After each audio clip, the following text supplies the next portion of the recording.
On September 27, 2011, KABC radio host Peter Tilden interviewed First Vice President of East West Bank Hank Lee and talked about the recent Northern California-based Solyndra's bankruptcy and how that might result in changes in the state's standard and policy for these types of renewable energy projects.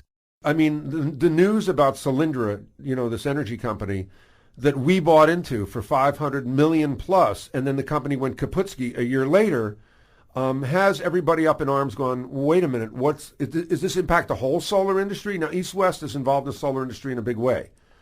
That's right. What do you say based on the Solyndra thing going bust?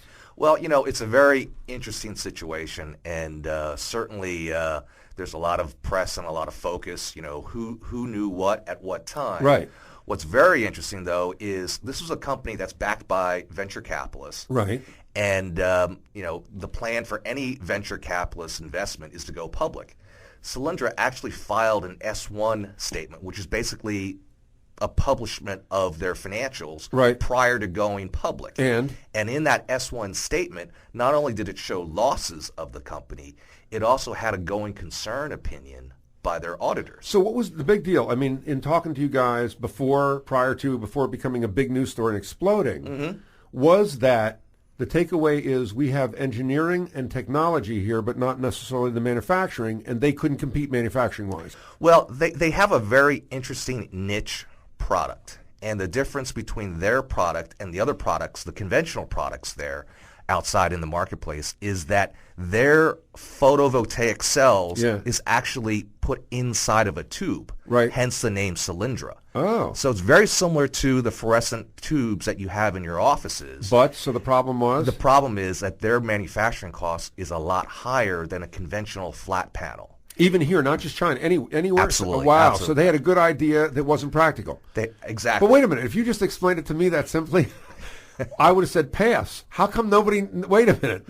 Well, when the loan was first initiated, 3 or 4 years ago, silicon prices were a lot higher than they are today. All right. So they became less and less competitive. Exactly. So at that point... Still should have known. Well, at that point, they were competitive as a niche product for certain applications. Got it. So what's East, but not big enough to replicate? Got it. Okay. Exactly. You just made me sound like a smart guy. Who knew that? Solyndra. Nobody ever explained that was the name Solyndra. Yeah. Cylindrical. Yeah. So East West Bank gets involved in what solar projects? What's prudent for you to get involved in? What's prudent for us to know as we hear, let's become less dependent on oil?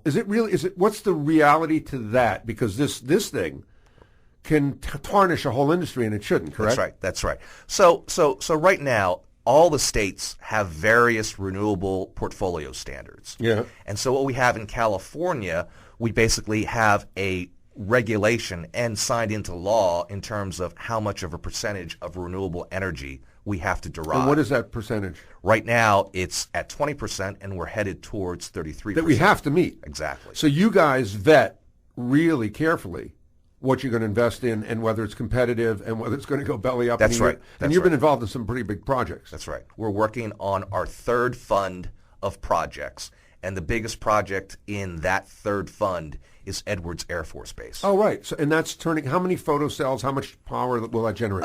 That's about 2 megawatts, and so it'll generate a considerable amount of power. Meaning how many homes or what? Roughly 5,000 homes. Wow. Equivalent. And it's economical and it's effective. That's right. And it makes sense, and you've done it, and it's not a cylindrical That's right. panel. Right. It's very conventional polysilicone flat panels that you commonly see. Cheap to make. Exactly. And this is something you can reproduce elsewhere. That's right. Panel prices at that time were north of $3 per watt. Yeah. Right now, they're at $1.20.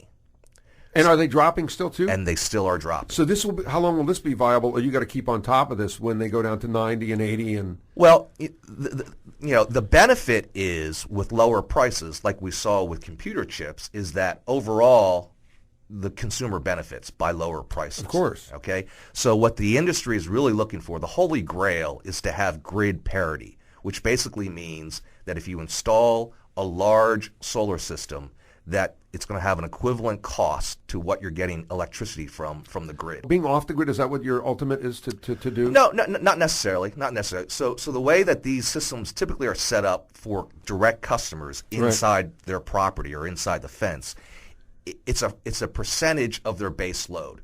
So if their base load is just say 100 is the number, you want to put in a system that's maybe 50 to 60% of that. So do your research. There's stuff out there you can do right now. That's right. You guys are funding it big time, East West Bank, and that's why we wanted to have you in, especially now with the Solyndra thing being, it's not going to go away for a long time as they investigate. Do you expect more explosions there? Well, it's going to get political. Oh, just say it. Yes. Henry Lee from East West Bank, thanks for being with us. Thank I'm you. sure we'll have you back again to talk because the Solyndra thing is really not going to go away.